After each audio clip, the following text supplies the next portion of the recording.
On ne célèbre pas la démocratie parce qu'elle n'existe pas chez nous. C'est très clair.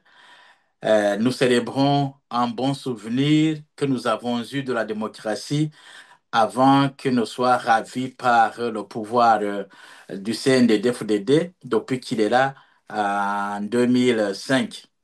En réalité, qu'est-ce qui s'est passé?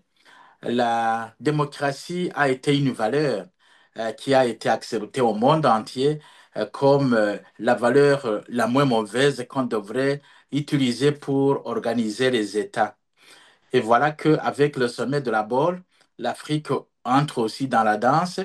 Et à ce moment-là, c'était le président Bouya qui dirigeait le pays, qui était militaire, qui était venu par un coup d'État et qui a pensé qu'il fallait absolument introduire le pays dans cette notion, dans cette valeur de démocratie.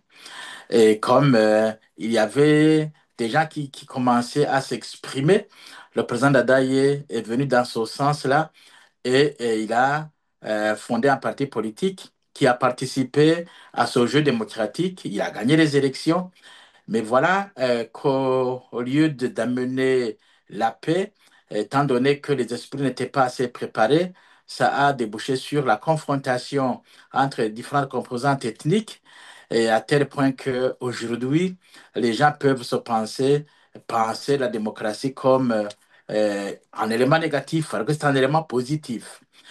Parce que après, il y a eu cette guerre qui a marqué le Burundi et jusqu'en 96 où Buyoya revient croyant qu'il pouvait rediriger le pays comme il le faisait naguère. Mais malheureusement, c'était trop tard.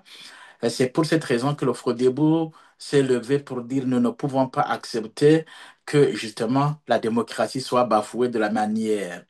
C'est ainsi que est née l'idée de partenariat politique qui a conduit le Burundi aux négociations d'Arusha.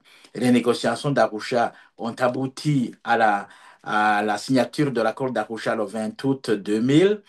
Et avec cet accord, il a été décidé la transition qui a duré presque 5 ans, à travers laquelle les institutions devraient être partagées par tout le monde. Mais pour que nous mettions cet élément dans la Constitution qui allait naître en 2005, nous avons pensé à un régime spécial où, en fait, tous les partis politiques qui le désirent pouvaient participer aux élections et le peuple, c'est lui qui devait arbitrer en disant, vous avez été le premier, vous avez été le deuxième, le troisième, mais en fonction du nombre obtenu, 5 députés par exemple, on pouvait prétendre avoir un ministre au gouvernement selon la volonté de ce parti. Mais malheureusement, il a été constaté qu'il était difficile qu'on puisse continuer à appliquer son régime. Ce régime consociatif était unique dans le monde et pouvait permettre justement la paix. Mais comme c'est le CNDD-FDD qui a gagné les élections, il n'était pas assez intéressé par cela parce qu'il cherchait dans son chef un régime à lui pour qu'il puisse manipuler la population, prendre les richesses de la population et orienter la population comme il entend. Et voilà ce que nous sommes devenus. Et depuis 2010, là, on peut dire que c'est l'année où on commençait les tricheries des élections jusqu'à aujourd'hui. Tricher les élections, c'est devenu une règle. Donc, on ne peut pas parler de la démocratie sans élection qui puisse permettre au peuple burundais le choix de son avenir. On ne peut pas parler de la démocratie et quand il n'y a pas d'expression, de liberté d'expression.